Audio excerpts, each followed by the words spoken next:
The Say Something podcast is brought to you by amomentwithmorris.com and blackblueprints.com. That's blackblueprints with a Z.com. I am Jermaine Morris here with the one and only Mr. Barry Accius. Peace and blessings, family. Bringing you the Say Something podcast. Say something, say something, say something. Where we get together and talk about everything going on out here in the world, in this universe, in these streets. In these cold streets. Barry Accius mixtape dropping 2018. Man, 2020 player. We're coming at you, hitting you with episode number 34.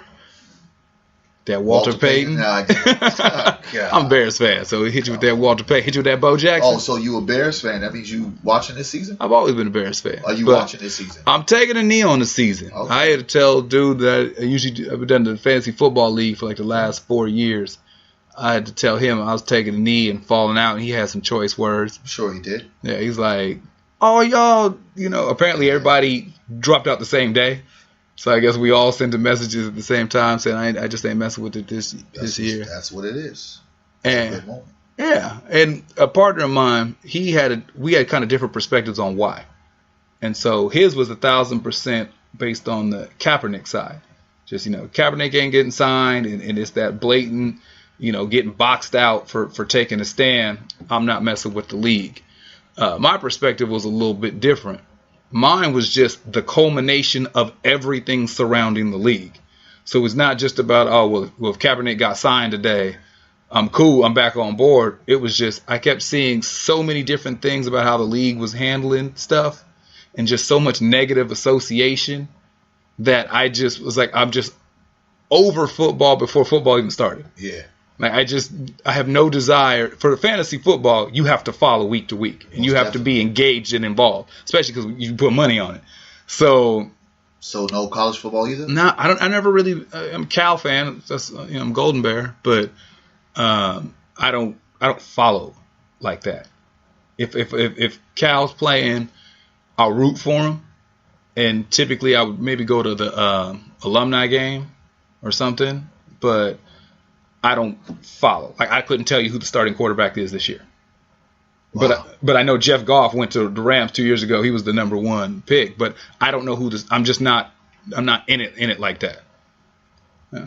I don't give two shits. Yeah, that's me. I'm not. It is what it is. I mean, at the end of the day,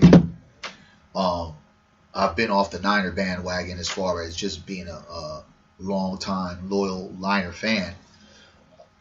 I definitely enjoyed the Super Bowl last year, but I'm okay with not watching football. Yeah. I mean, I don't go to the bars to drink. We used to have a thing, me and my friends, Great Day to Be a Man, and that was us getting together, and we used to watch the football games.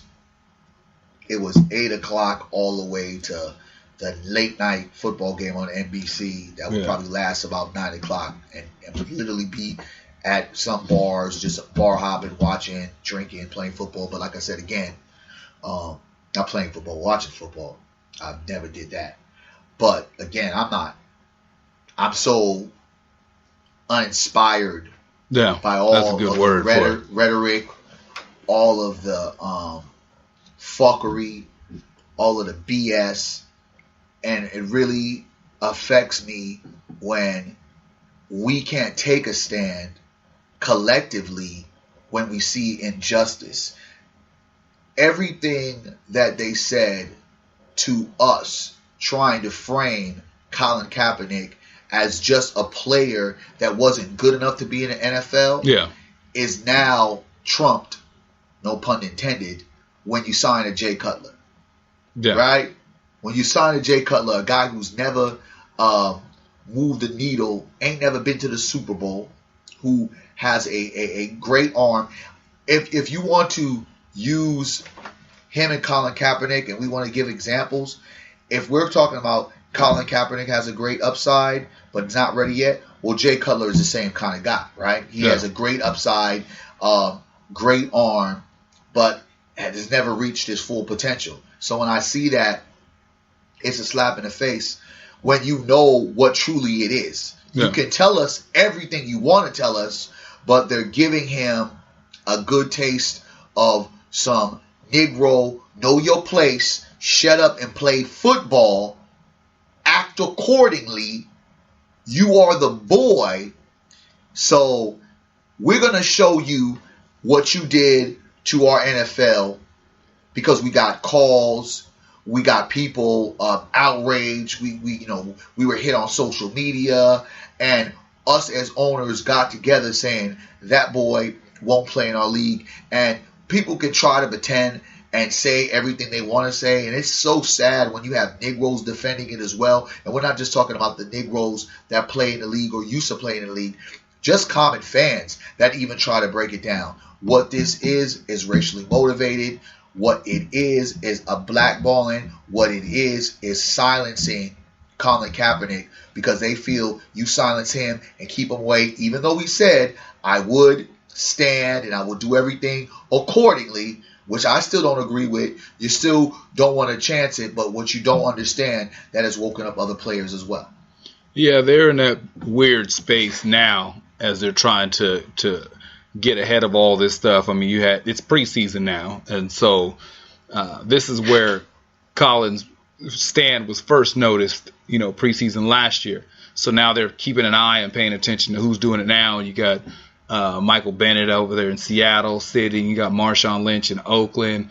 I think his brother's over in one other team. They're not sitting, but they're standing with the fist. I can't place their names right off the top of my head. And so now they're trying to get ahead of this not being a wave. Because you can make the argument that, well, Kaepernick he underperformed in his last outing. Because the team that went to the Super Bowl and the team that went to the NFC Championship, that's not the same team. You had dudes, when the Harbaugh regime shifted out, dudes who elected to retire rather than come back to that team because it was so dysfunctional.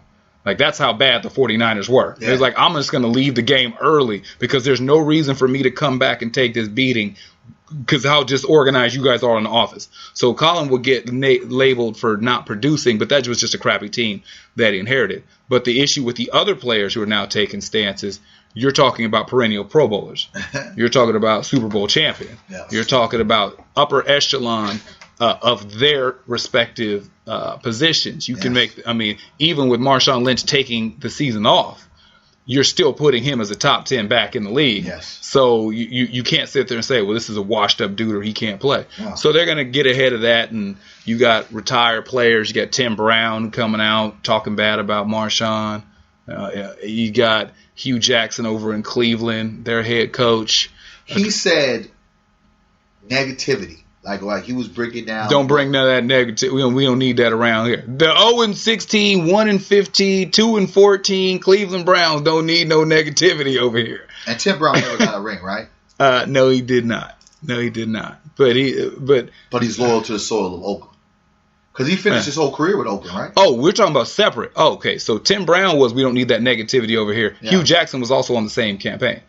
Hugh Jackson, the head coach of the Cleveland Browns, he was saying, well, he got to say anything to keep his job. But I'm saying, he was saying the same thing. We don't need any of that over here. Of course. But my thing, that's what was funny to Hugh Brown. I'm like, your team stays 3-13 or less, so you guys got more than enough negativity over there.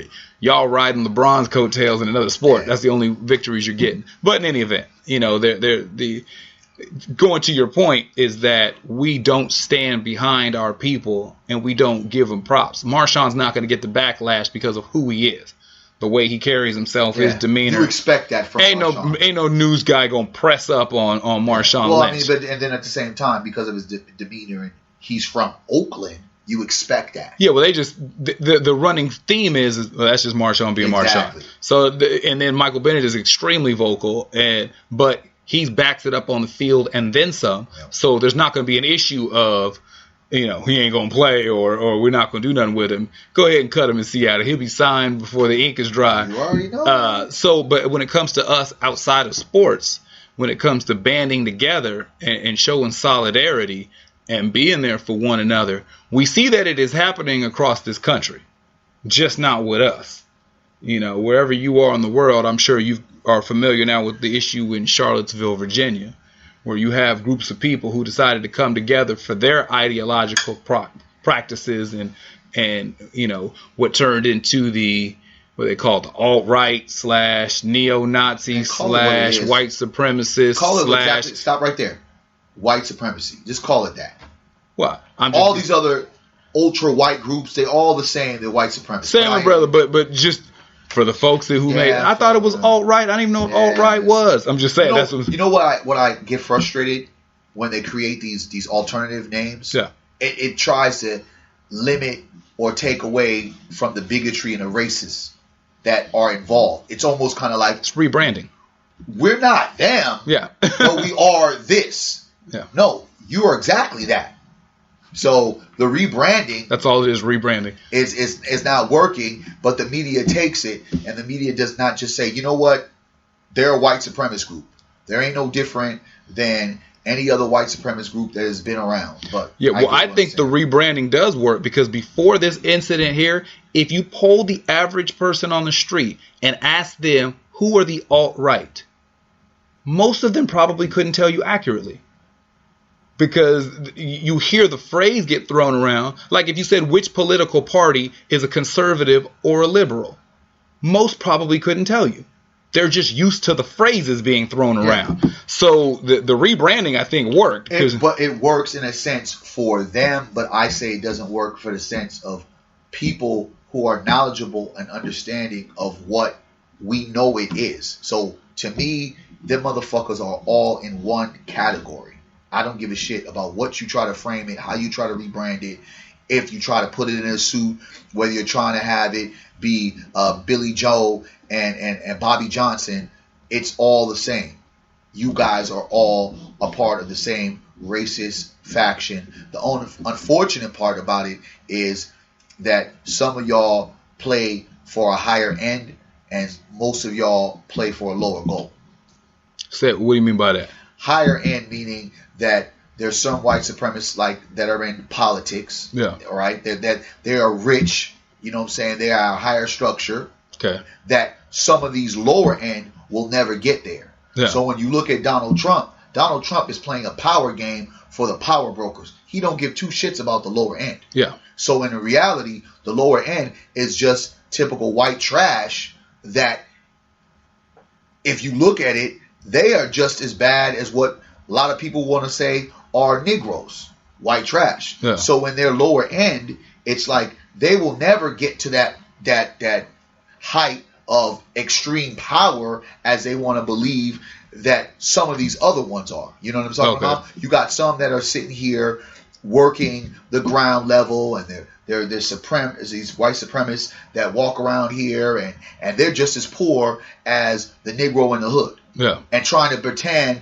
that there's a difference between us besides the skin color, when really economically you guys are both in a ditch. But because they believe that Donald Trump is one of theirs, and this is when you talk about sticking together, it don't matter that we're broke and poor. We gonna go for the rich white guy because he looks like us. He speaks to us. He speaks to us, but it's not speaking for us. Because and all of his policies are not directed to us. Yeah. It's actually going to screw us over. Like when you hear white folks commonly talk about welfare. Oh, black people are all on welfare. No, there's more white folks over alarming an alarming discrepancy. White people are by far the most on. Okay, you know what I'm saying? State assistance. And and that kind of piece that I'm explaining on that. Yeah, because that goes along with the old narrative of, racism is the smoke, classism is the fire. Yeah. That most people think that, that classist structure in the United States is a bitch. But you're finding that coming together. The issue that happened in Charlottesville, where you had all those groups, one big, multiple little tiny names under the same group. That's like saying you had the Bears, the Browns, the Raiders, and the Lions, but it was just the NFL showed up. There you go. So you can call yourself whatever respective part of the world you came from, but it was all playing for the same organization. Right. And they came out there trying to protest the removal of the old Confederate General Lee, Robert E. Lee. Young Robert E. Lee. And so they were coming out to protest the removal of that, because before the campaign was removing the Confederate flag down south in a lot of southern states. Now they're going after the representatives of the Confederate by way of the general. So a lot of these southern states have been removing the statues of people from the And I remember listening and learning about him in history. It was almost he was a hero. Depending upon what side of history you on, well, I mean, it's all perspective. Yeah, exactly. Yeah. That's what I'm saying. But there's a whole lot of folks you can apply that to in American history. Yeah, definitely. So it's a very interesting time that we're living in right now. As they came down there to protest that, they were met by protesters of them. And also, let's also add this, that these kind of protests have been going on in like a lot of cities in America. These kind of protests have been going on. This was not the first. It wasn't. It wasn't the. Because for some people, they may not. Depending on where you live, you may not be familiar. But it is being. These things have been popping up all across the nation. And when it was announced that they were going to be in Charlottesville, the residents of and the nearby area decided to come out to meet those groups and show their dislike and their disdain and how they didn't want them there. And you can just imagine what that would turn into. And if you've seen any news, cycle anywhere, you've seen what that turned into. Total chaos. 3 people, I think as of now, 3 people are dead. Yep. Close to 40 were injured. Yep. Brother had his head bashed open with a pole. A young lady was ran over by a car and because... Go into that piece that really set off the whole, I believe, ignited more of the chaos was when... what is his name? Fields. I think Kevin Fields Jr. I don't want to disrespect because I don't know the name. Who cares if we disrespect him? But I thought that was the victim. Oh, that's what I was saying. That's what I say. I don't know. So I will find the name. But when the guy plows through the crowd. Okay, that dude. So as they were meeting each other and they were having words and. There were little skirmishes where it would turn into one-on-one fights, and then those fights were being separated. People would get their 2-3 shots off, and then they'd be like, separate, break it up. So, and that kept happening because you had all these heightened emotions and feelings, whatever. So then in a premeditated move, because apparently the front license plate was removed off the car, and the dude just plowed down, just the same issue that happened in France that they called an act of terrorism, where the person got behind the wheel of the truck and went into the park of it was like a concert or something, and in Paris, and he just mowed down people. Well, but I'm saying there's a reason why I'm using that word. So when he just mowed down the people in France, it turned into a big act of terrorism, and it had to be addressed because it was innocent people who didn't know he was coming, and he just no care or concern for human life, just plowed this truck into unsuspecting people. This person here did the exact same thing with a car. The people who he hit had their backs to him. He was on a cleared street, just got behind the car and just floored it and just ran into just a huge congregation of people just plowing down bodies and folks rolling off the hood. And one lady in particular, one lady was killed. Heather Hare, I believe her name was. Sure. And like I said, multiple people were hurt. Yeah. And this type of stuff popped off, and they were debating on if they're calling this manslaughter or murder or whatever. And just realistically, the important part, the takeaway more so, is that there are organizations that are happening and organizing that's happening, and people coming together to make their point known. There's no backlash for the group being there. The group was being, in fact, defended for the sake of saying they had permits for being there. They had already scheduled it. It was on the calendar that they were coming. They did things the way that they're supposed to, and they should have a right to protest. So when you start seeing things like where you have black athletes who want to stand up for something, they get ostracized, told they're un-American, called every 31 flavors of POS and an N-word because they disrespect the flag, the same flag that was being held right alongside the Nazi and Confederate flag out there in Charlottesville. They're try to be silenced, and we're shut down, and we don't want to hear that out of y'all, and y'all need to sit down and shut up. But you can see there's some organizing happening, and these folks is coming together to push their cause. There's so many different twists and different lanes to all this, but let's not concentrate on it as it being the wake-up call, because I think we've had a lot of wake-up calls. We just don't want to wake up. The man that drove the car was James Field Jr., and what he did wasn't stunning. What he did was typical.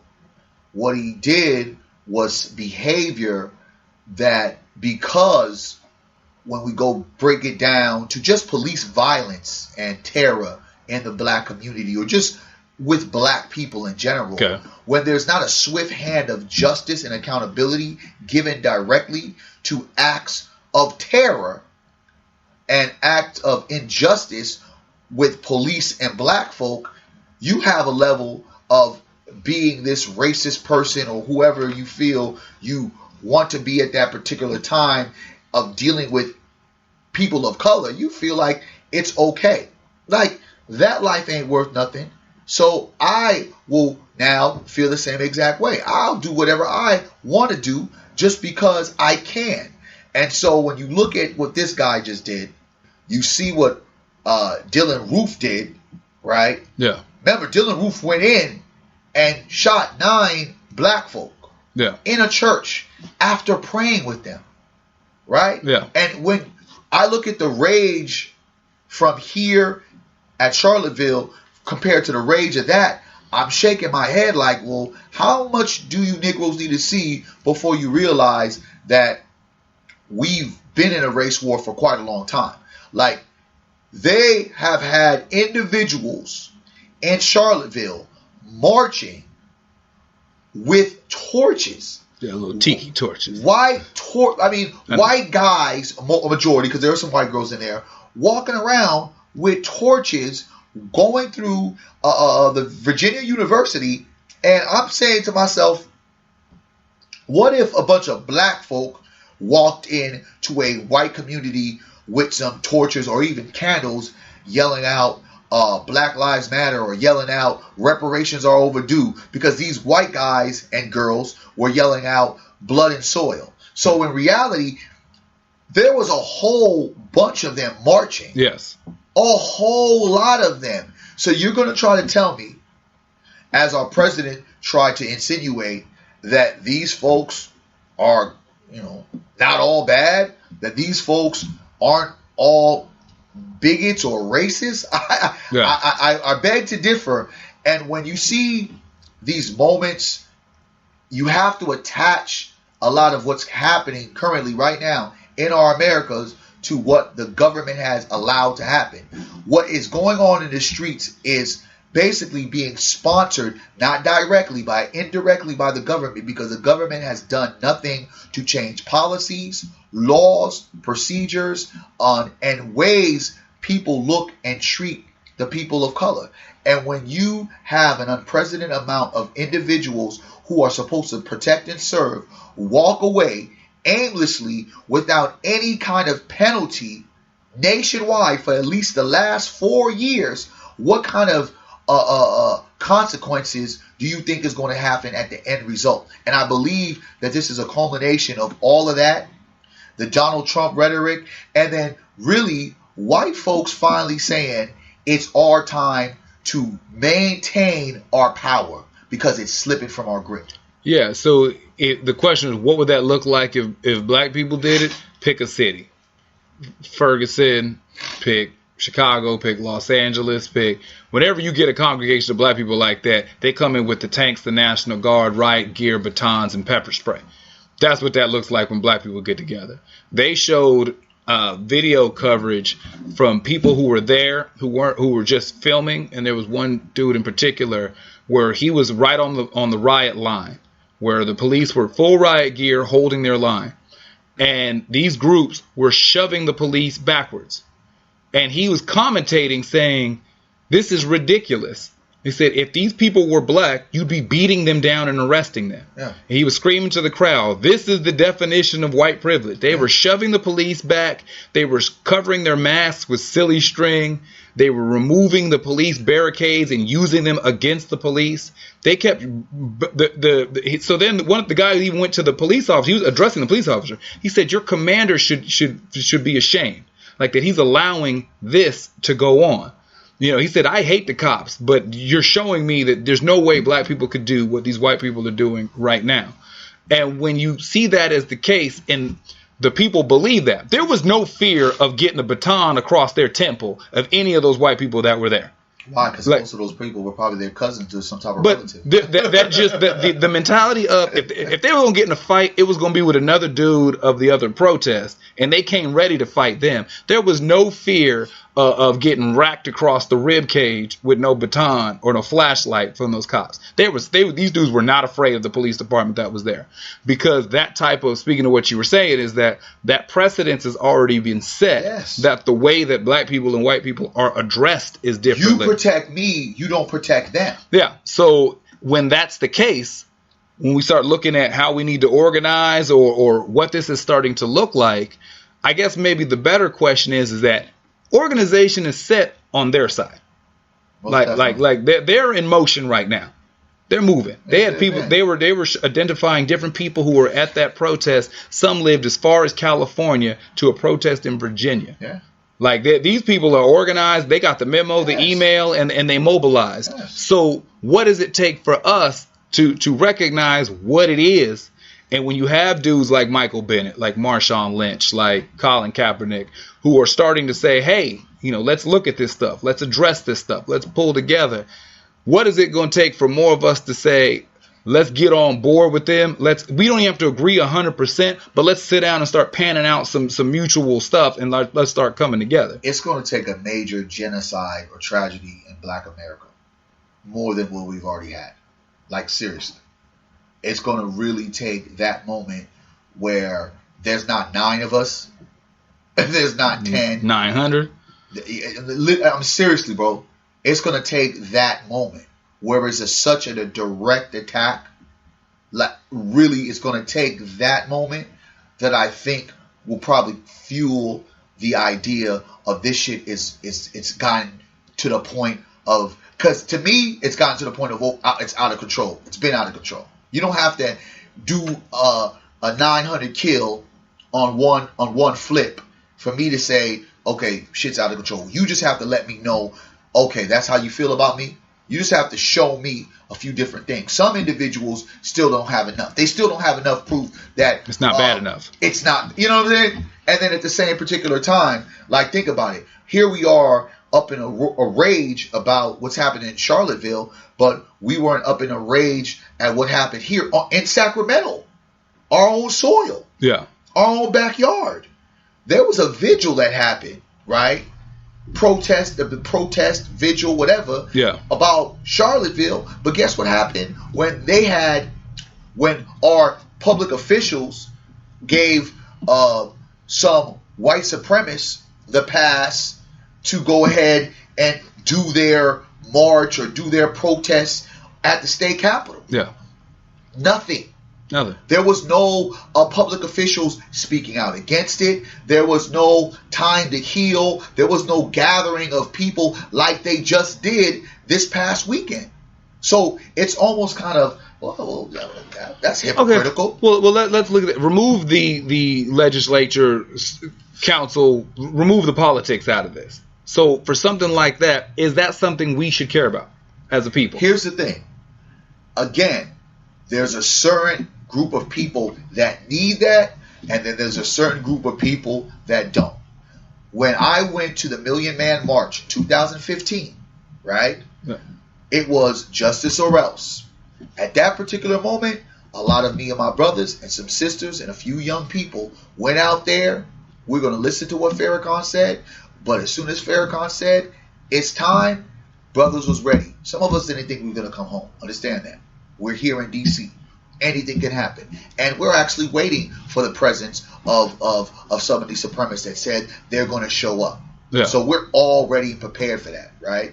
We didn't need the government to tell us how to do or what to do.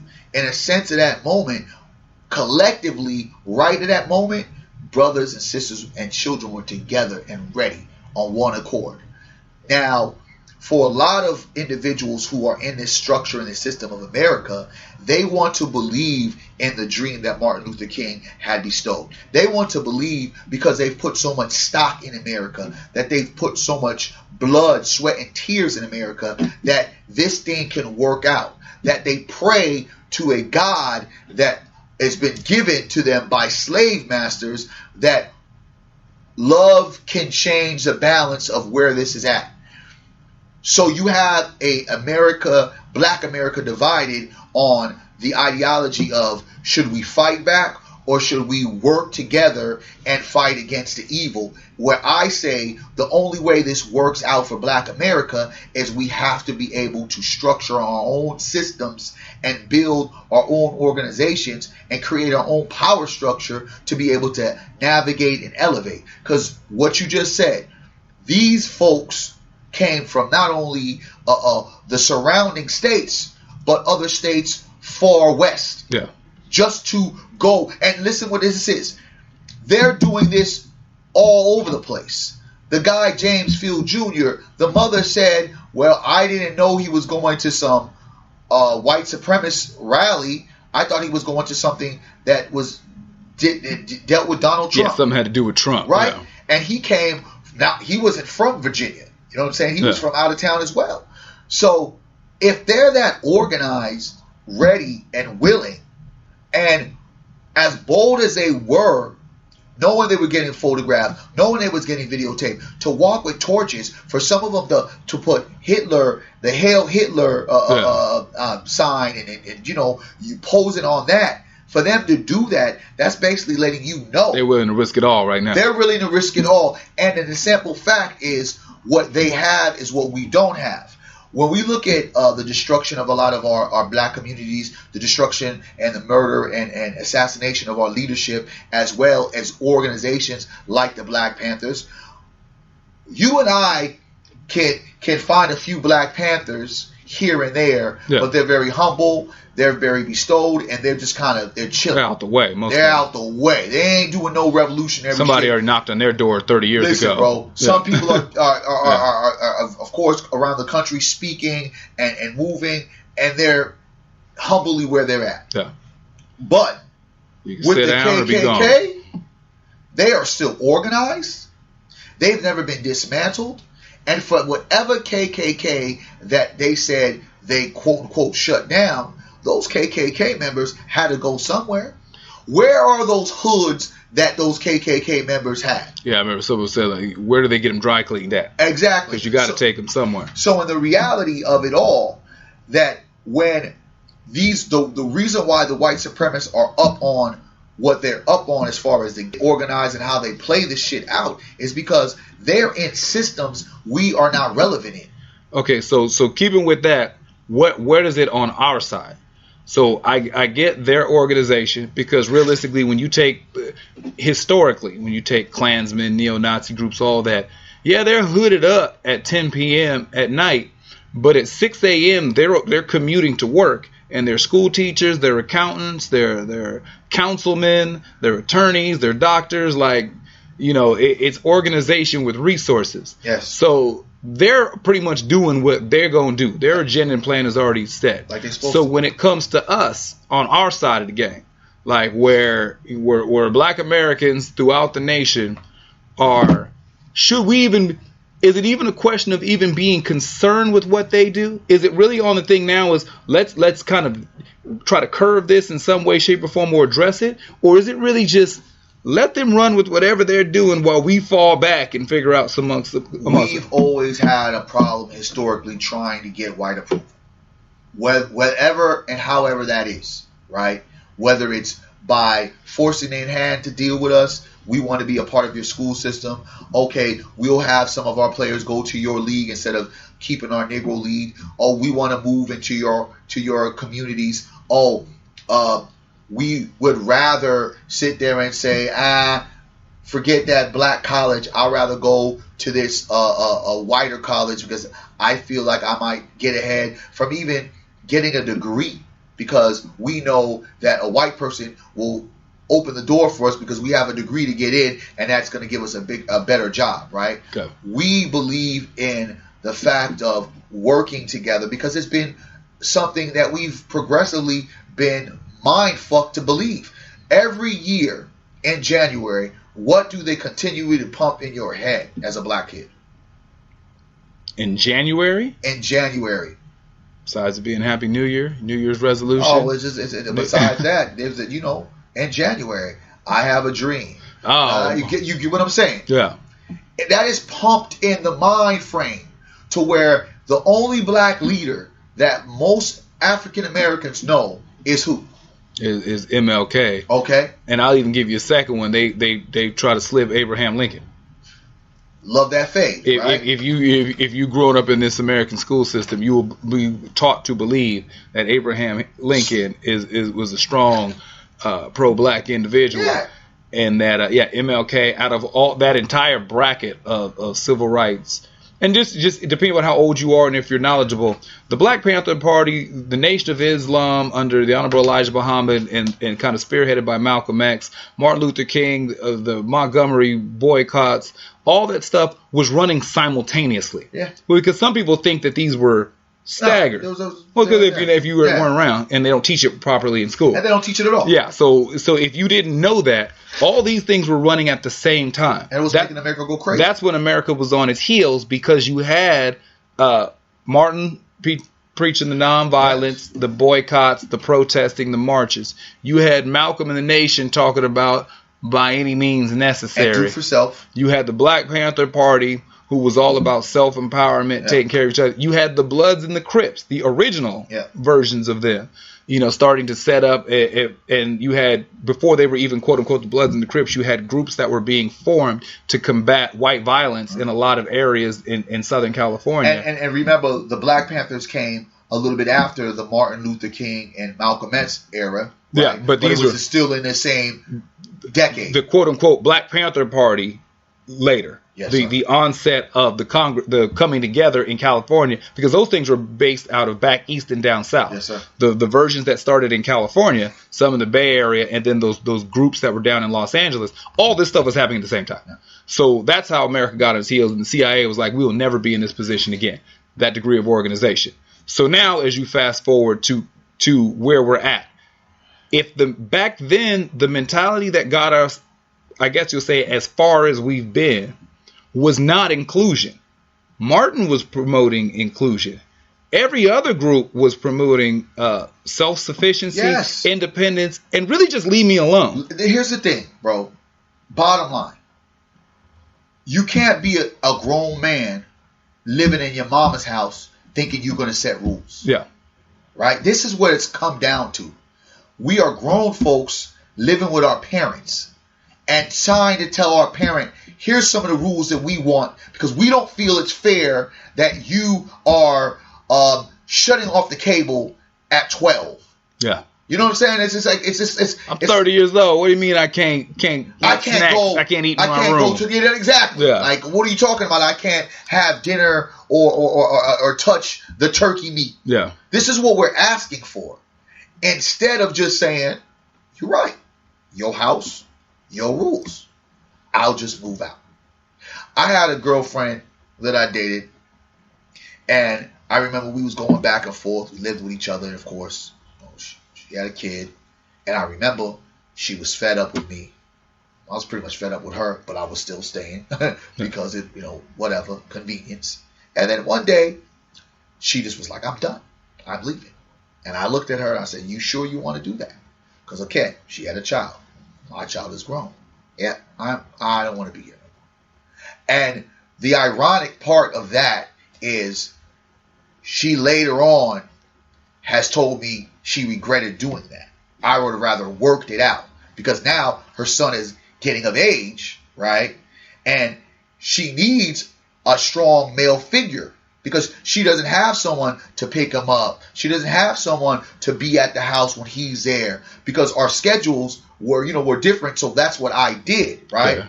So what I'm basically saying is that separation that Black America needs to do with white America is going to make white America endure and endear us more, because they know they really can't live without us. That's the reality. This is an abusive relationship.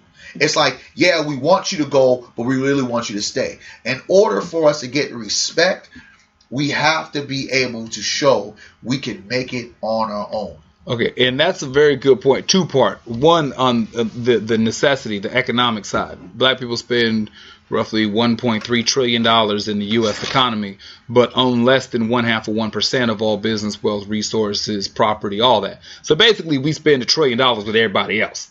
We're not giving that $1 trillion. It's not going into black hands. The breakdown is between the Jewish community, Asian community, it passes hands 18 times, 22 times. all that stuff before it leaves the community. Black dollars leave the community in 6 hours. You get your paycheck at noon, and by 6 p.m. it's already out the community. First thing you did is cash your check and ran to somebody else to give your money to. But when it comes to what you were saying about the divorce part, there was something that came up. It's brief, because I thought this was a very powerful statement that was addressed to an Asian gentleman.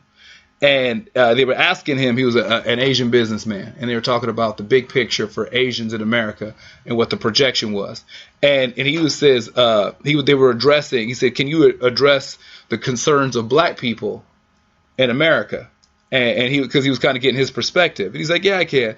He said, because they were addressing white supremacy. And he said, Asians recognize white supremacy. Yeah. So it's not something that is just, it only affects black people. But his point was, he said, we Asian people look back at the long history of conflict with the European. We observe their strategies and we develop our own. In response and in kind, there is no need for a big mass movement. There's no need to protest. There's no need to do any of that stuff. All they do is because they intend to overtake them in time through action and personal sacrifice. Like the Asian power structure in America is simply based upon the fact of, we're going to observe how you do things, figure out a way to do it better, and then box you out of the equation. Exactly. Is their thought process. So he was saying, so what about black people? Because if that's your plan to dealing with white people, what's your plan to deal with black people? He said, we do not count. Black people do not count into our situation. He said, basically how it works is, he said, we do not hate the black man. We just love the Asian man most. That real love, not cliche. He said, we want to see the Asian man happy. So we employ him. We eat together. We spend time with each other. We want his kids to be educated. So we invest in our own schools. We offer them jobs and children with technical abilities. We want to change the power structure in our favor. He said, we want to see the Asian man safe. So we purchase and organize our own communities. He said, we want to remain Asian. So we reduce the outside influence of other ideologies and cultures. While the black man fights to sniff behind the white man, the black man has had the opportunity and every right in the world to do the same. He chooses to indict people like me for not hiring him over my own brothers. For me to do this would be foolish, and that would not be Asian love.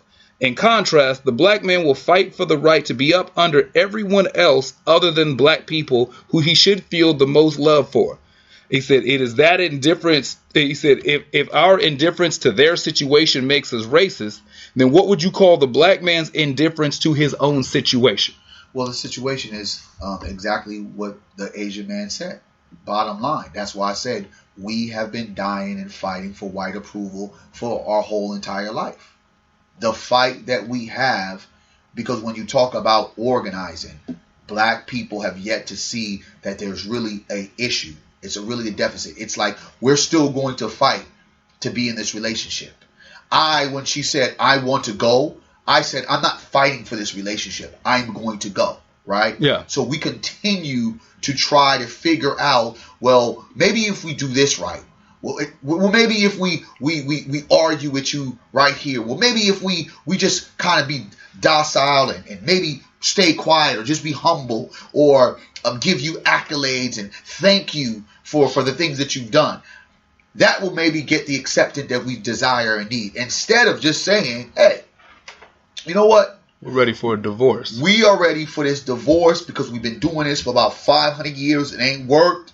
I mean, thank you for the gifts. Thank you for some of the good times. And thank you for some of the bad times. It's time for us to do our own thing. And if you're not going to give me an alimony, cool. I'll start over. Be like Tina. All I want is my name. Exactly. So is the question then, is it not that black people's love for white people is so great? Is it that black people's hate for black people is so great? I don't think that it's the hate for black people. It's black people just don't understand that there has to be a thing called black people for black people first. I think that, again, when you go into that month of January, it has been installed in us. I have a dream, blah, blah, blah. All men are created equal. In the Bible, what it reiterates is the equality of man and woman. Okay, so in that same content, what they look at and what we look at is they see superiority, we see inferior. So when they see that, and we always play on that level, and then whenever there's a time for us to challenge, the Negro who challenge becomes the radical, distant. Let's isolate that Negro, and the Negro who's willing to sell out becomes the Negro who's a champion. He gets his name put in lights on a pedestal, and he's workable. Well, so I get that in relationship to the dominant culture.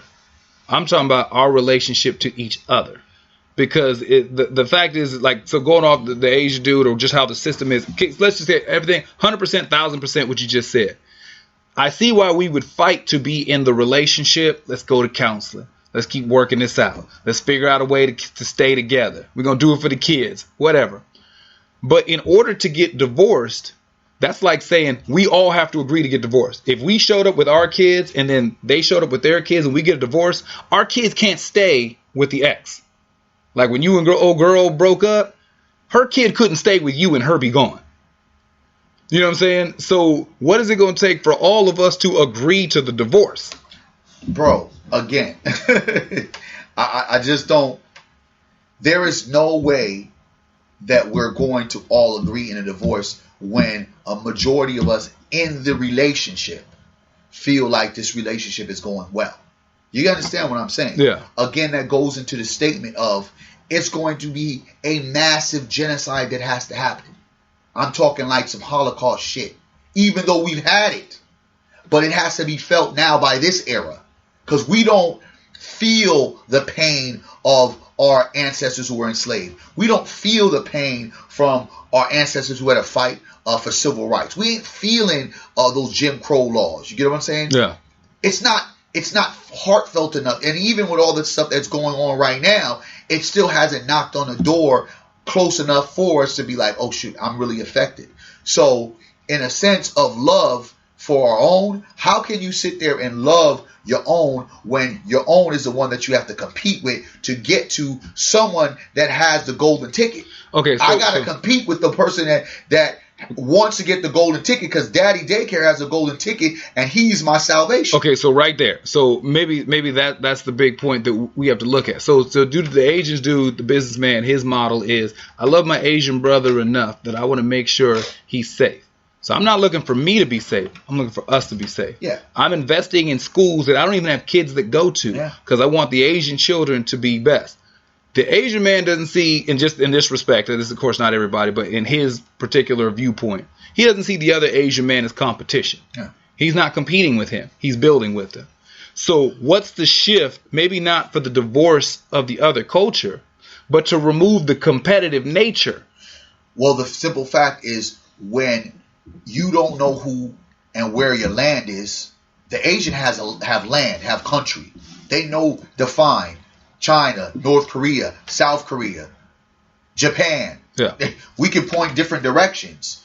The Negro, we can barely have kids claim that they're from Africa. No, I'm from Oak Park. No, I'm from Brooklyn. Like you're African. No, I'm not. I'm from Brooklyn. Okay, damn. Yeah. So once again, when you know, let's look at the sports aspect. Daddy Daycare owns three of the major sports, right? Yeah.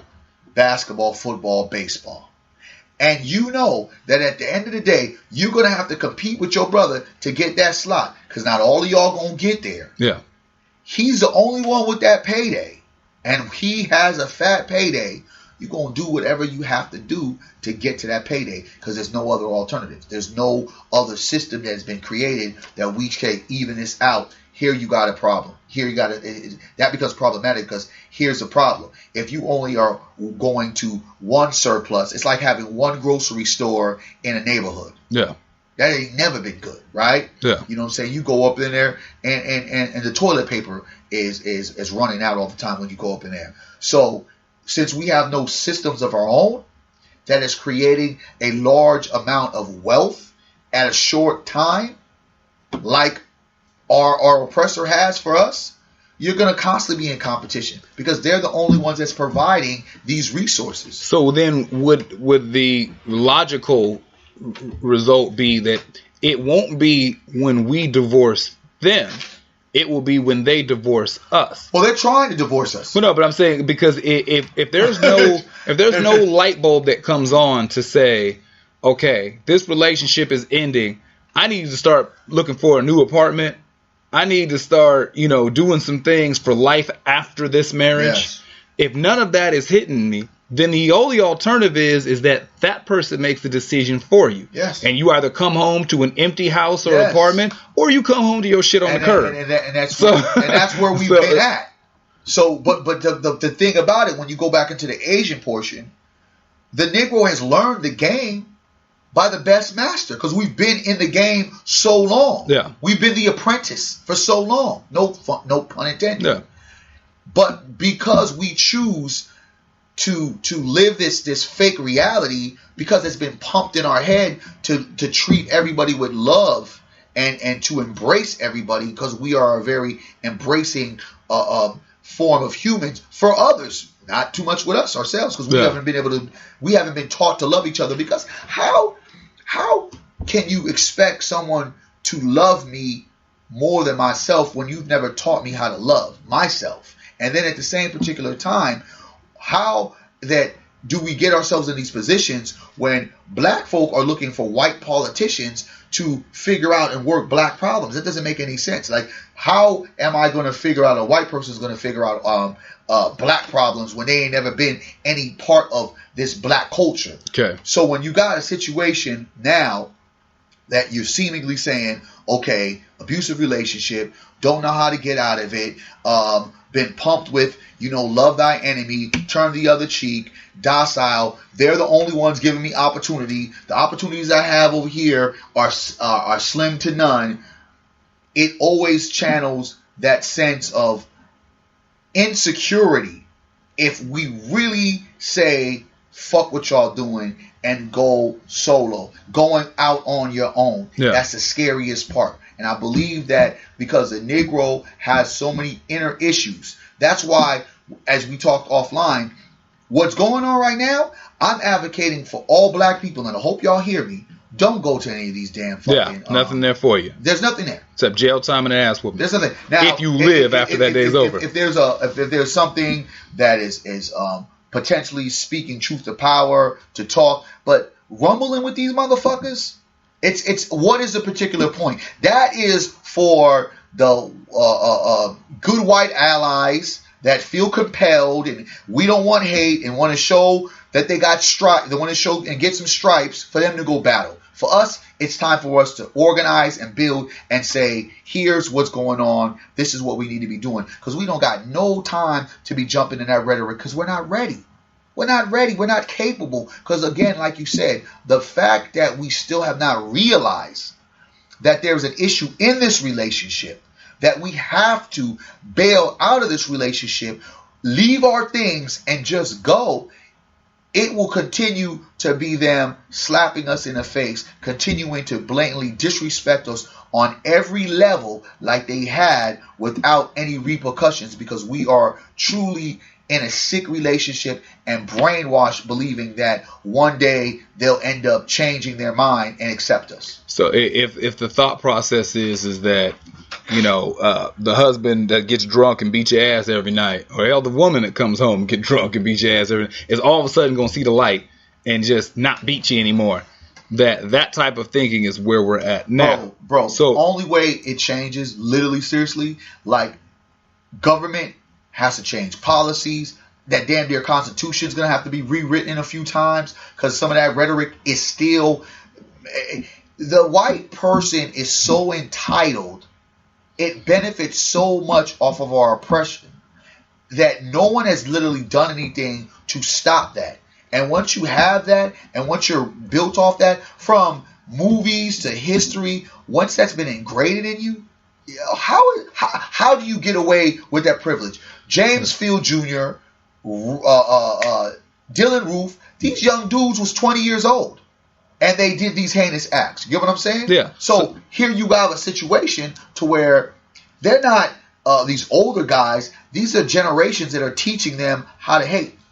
I get it. So I'm saying if that being true, is it then just needs to be the concession of if you're not white in America, you just need to understand where the ceiling is. Because if you believe that the ceilings are equal, no, you're crazy. No. But if you believe that the ceilings are equal, everything you do is moving to you. The only way you can get to the ceiling is together. If you recognize that there's going to be a discrepancy amongst floors in this 10-story building, you're not getting above the 7th floor. If you recognize that, then it's like, well, let's just stay in the cut and do the best we can do amongst ourselves and make the 7th floor the most populous floor in the building. Yeah. But if we keep thinking that we can get to the 10th, that's where we keep coming up short and have all these problems. So is it the point where black people just rally together, circle the wagons, and say, look, all that stuff that's advertised, it's never going to happen. No. So it's not about, we may not be, okay, fine, we're not moving out, but we're sleeping in separate bedrooms. Not at all. You know what I'm saying? Like, we're just going to sit there and say, we're just going to fall back. We're just going to quit aiming for the ceiling, quit aiming for the penthouse, for the top floor. We just gonna fall back because that's more the model of other groups. They're coming in like, we just gonna build up the first floor, take over the first floor, get to the second floor, see what we can do on the second floor, second, third. We're the only ones that is trying to be supervised on the first day. Yeah. Figuring that we work for the company longer than anybody, that we done put the time in, and we done seen the last 472 supervisors all got promoted before us, and we keep thinking that there's a CEO spot for us. So I think if we're trying to get that divorce, is it just going to take massive bloodshed? Is that the only outcome? I mean, what else is it going to be? I mean, when you have a president that you have I'll be cracking up because I'll be thinking like, damn, Donald Trump just, for all the cool Negroes that took pictures with him, that vouched for him, that pretended that he was going to do something, for you have a president that comes out and puts no sense of urgency to what is going on, and first of all doesn't denounce the behavior of what these white supremacists did. Justified it. I mean, first time he just pretty much just kind of was like nonchalant. Second time he nailed it because he was coached. He was told, hey, bro, read this speech, get it right, we're getting nailed. Then, third time, he justified it and went right back to the first time and was pretty much basically saying there's two sides to every story. Yeah. That, guys were coming there for violence, and it wasn't the white supremacists, it was the other ones. And to not have this good pulse and to not sit there and say to the people of America, to say, you know what? I believe the blood of the shed in Charlottesville is on my hands because I have, in certain times, unfortunately had rhetoric that probably would create some of the atmosphere that we're dealing with in America. Okay. I've come up with a slogan that says, make America great again. I never thought how offensive that may be to other individuals. Here I am, Donald Trump saying, I denounce the violence and I'm sorry. Dude, do you know how much of a home run that would have been if he came and said some shit like that? Okay, I get that on their side. So is the thing with us is that we just have to view them as irrelevant.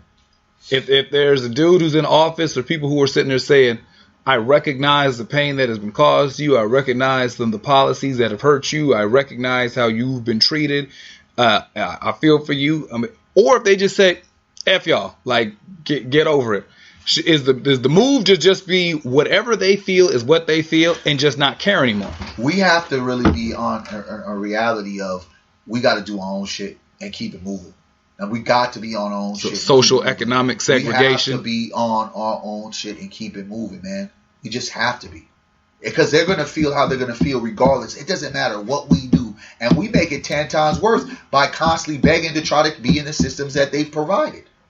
Because I think that these are type of things that need to be discussed.